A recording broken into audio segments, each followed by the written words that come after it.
So I was reading this book, The Weirdest People in the World, by Joseph Heinrich. Joseph Heinrich Harvard के anthropologist हैं, वहाँ के professor भी हैं. तो इस किताब में basically so this book is about the waste.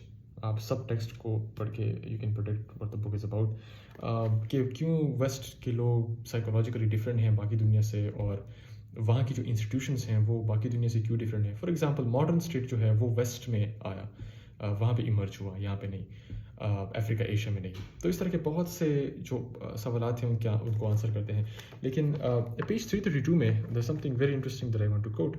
तो the author is talking about European history और किस तरह से 1100 के बाद यूरोप की तारीख में जंगों में इजाफा आया, और वो क्यों आया वो किसी और वीडियो में डिस्कस करेंगे कि क्या वजूहत थी कि यूरोप में 1100 के बाद जंगों में इजाफा आया, और जंगें जो हो रही थी वो इतने मतलब उनकी जो ड्यूरेशन थी वो इतनी एक्सटेंड क्यों हो गई थी, वो किसी और वीडियो में I discuss this. But with regards to this phenomena of increase in wars and violence in Europe's history after 1100, the author says something very interesting. He says, between 1500 and 1800, European polities were at war during 80 to 90% of all years, and that things may have been even worse during the preceding 500 years.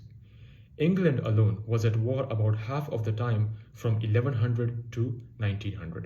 और इस तरह बाकी statistics भी ये पेश करते हैं कि किस तरह से जंगों में इजाफा आया यूरोपियन हिस्ट्री में.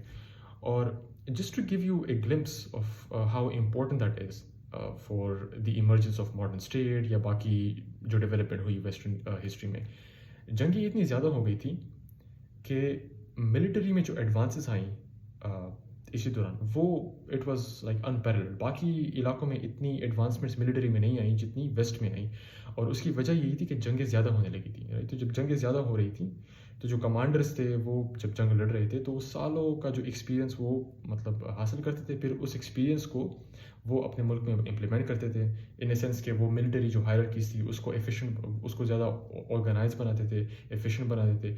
जो राइफल्स और बंदूकें जंगों में इस्तेमाल होती थी वो 10 साल, एक ही जनरेशन में 10-20 साल के बाद वो ज़्यादा एफिशिएंट हो जाती थी, और तेज़ हो जाती थी, एक्यूरेट हो जाती थी.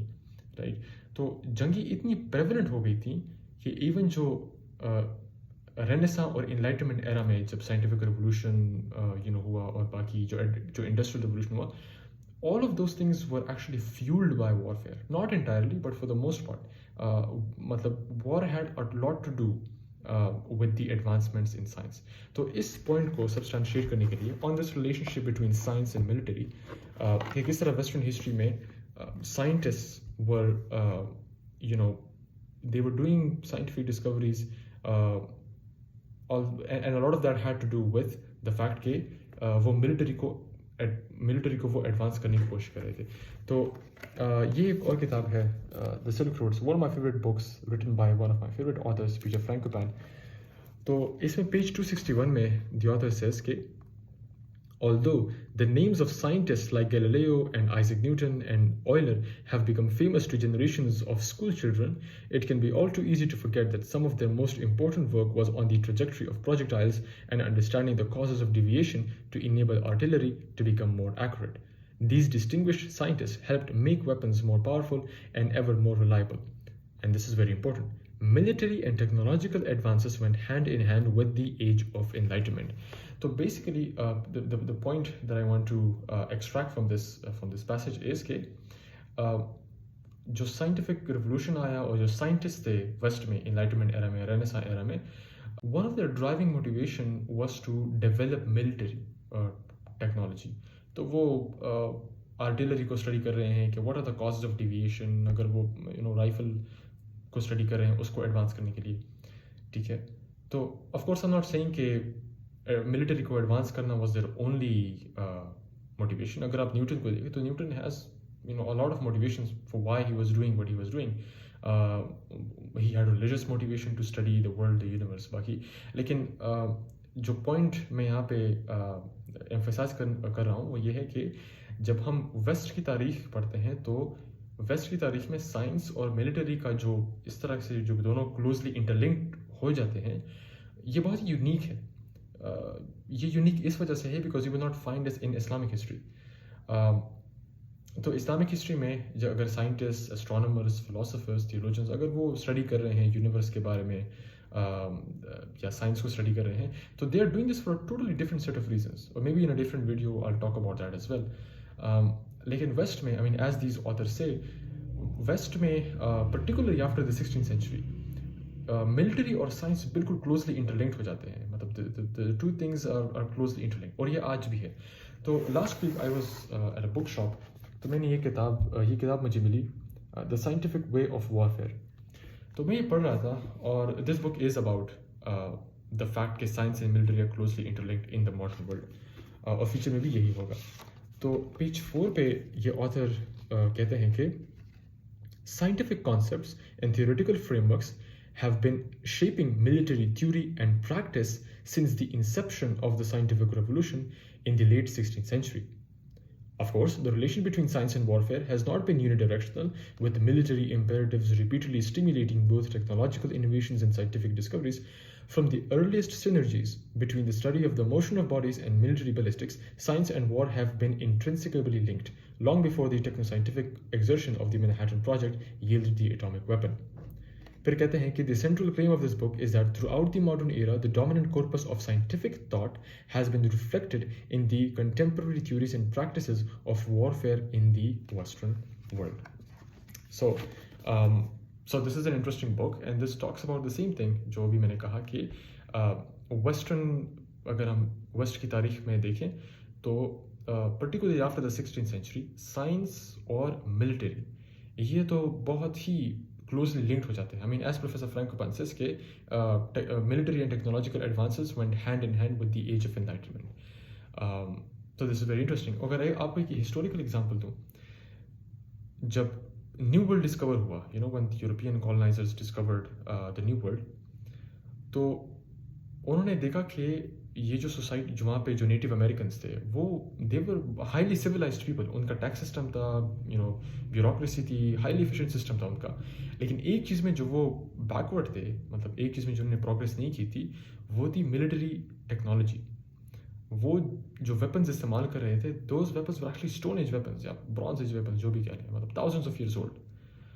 जबकि जो यूरोपियंस न्यू वर्ल्ड में गए, उनके पास latest up to date military technology थी, राइफल्स और कैनन जो भी हैं. और उसकी वजह ये थी कि वो तो आपस में भी लड़ रहे थे सालों साल, सेंचुरी से, और वो ऑटोमन्स के ख़िलाफ़ भी लड़ रहे थे, और जो नॉर्दर्न अफ्रीका में मुस्लिम एमिरेट्स थी, सुल्तनत थी, उनके ख़िलाफ़ भी लड़ रहे थे. तो इस कॉन्स्टेंट वॉर की वजह से उनकी मिलिट्री इतनी एडवांस हो गई कि बाद में फिर वो ऑटोमन्स से भी आगे चले गए. और इसकी वजह अगेन यही थी कि जंगें ज़्यादा हो रही थी वेस्ट में, और उन जंगों की ज़्यादा होने की वजह से मिलिट्री में ज़्यादा एडवांसमेंट होने लगी as compare to other places. अच्छा, अब इसका मतलब ये नहीं कि बाकी रीजन्स में जंगें नहीं हो रही थी. फॉर एग्जाम्पल, द ऑथर से समथिंग वेरी इंटरेस्टिंग कि अबाउट दिस आइडिया कि क्या दूसरे इलाकों में जंगें नहीं हो रही थी कि वहाँ पर एडवांसमेंट नहीं हुई. तो द ऑथर सेज के दिस पीटर फ्रैंकोपैन, ठीक है, तो वो कहते हैं कि it was not that aggression did not exist in other societies. As numerous examples across other continents would show, any conquest could bring death and suffering on a large scale. But periods of explosive expansion across Asia and North Africa, such as in the extraordinary first decades of the spread of Islam or during the time of Mongol conquest, were followed by long periods of stability, peace, and prosperity.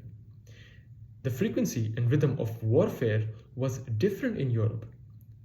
It was different in Europe to other parts of the world. No sooner would one conflict be resolved than another would flare up. Competition was brutal and relentless. In that sense, seminal works of like Thomas Hobbes' Leviathan were quintessential texts that explain the rise of the West. Only, and this is important, only a European author could have concluded that the natural state of man was to be in constant state of violence, and only a European author would have been right. Right. So this again, just to join all the threads together, 12th century के बाद होता यह है कि जंगों में इजाफा होता है, और जंगों की जो ड्यूरेशन है वो एक्सटेंड हो जाती है. उसका एक कॉन्सिक्वेंस ये होता है कि मिलिट्री में एडवांसमेंट्स होना शुरू हो जाती हैं, और बाद में फिर इतने एडवांस हो जाते हैं जो वेस्टर्न स्टेट्स हैं वो इतने एडवांस हो जाते हैं कि they even cross the Ottoman Empire in this competition. और जंगें इतनी ज़्यादा होती हैं इस पूरे एरा में कि जो साइंटिफिक रिवोल्यूशन आए और जो साइंटिस्ट थे, एनलाइटनमेंट और रेनेसा एज के, वो जो साइंटिफिक डिस्कवरीज भी कर रहे हैं, a lot of that is actually fuelled by improving military. तो Newton, I give you the example of Newton, Euler and Galileo. और लास्टली इवन आज भी science and military, especially after the scientific revolution in the late 16th century, science and military are closely interlinked. तो ये जो पूरी कहानी है, और ये जो this close relationship between military and science, ये वेस्ट की तारीख में पर्टिकुलर है. This is only particular to the west. Islamic history में अगर हम देखें तो again I will do a separate video on it, but जो साइंटिस्ट थे, एस्ट्रोनॉमर्स थे, फिलोसफर्स थे उस मुस्लिम वर्ल्ड में, they were studying the world for total different set of reasons. मतलब वो स्टेट के साथ उनका इतना, या पॉलिटिक्स के साथ उनका इतना क्लोजली लिंक नहीं था जिस तरह वेस्ट में था. So that's all, until next time, thank you.